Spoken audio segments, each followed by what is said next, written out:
Après avoir conquis toute la Gaule, sauf un petit village, et défait Vercingétorix, César franchit le Rubicon, rivière qui marque la frontière entre la Gaule et l'Italie, pour affronter les troupes de son ennemi juré, Pompée.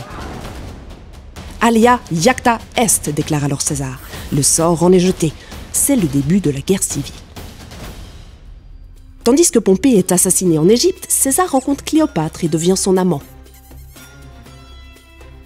César rentre alors à Rome pour y célébrer son triomphe. Il prend les pleins pouvoirs et est nommé imperator. Il reçoit la couronne de laurier et siège sur un trône en or. Face à tant de pouvoir, des conjurés, dont Cassius et Brutus, complotent contre César et décident d'un attentat.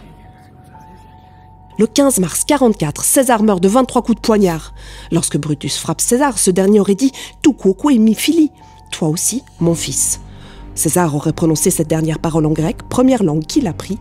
Or, contrairement à la croyance populaire, Brutus n'est pas le fils adoptif de César et le terme « mon fils » désigne ici le lien affectif qui unit les deux hommes plutôt que le lien familial.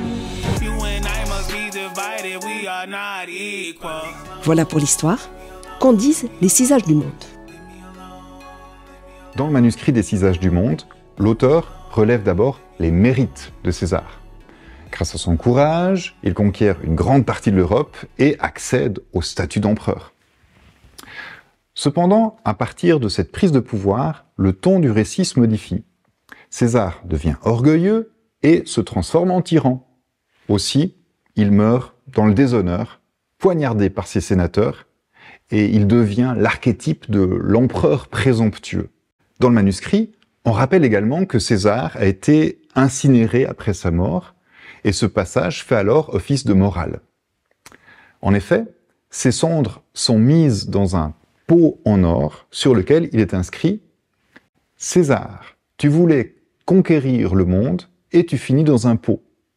Que chacun sache que lorsqu'il mourra, la mort ne conservera pas la gloire. » Et cette morale a un écho particulier au Moyen-Âge, car si l'Antiquité loue le courage et la grandeur, ce qu'on appelle la magnanimité, les théologiens du XIIIe siècle préfèrent l'humilité. La magnanimité, en effet, peut être dangereuse, car elle amène facilement à se prendre pour un dieu, comme ce fut le cas pour César. Au contraire, le chrétien doit être humble, à savoir dans un juste milieu, comprenant qu'il n'est ni un dieu, ni une bête.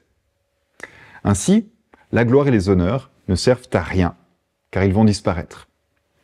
Seules les vertus perdurent et sont récompensées par Dieu dans l'au-delà.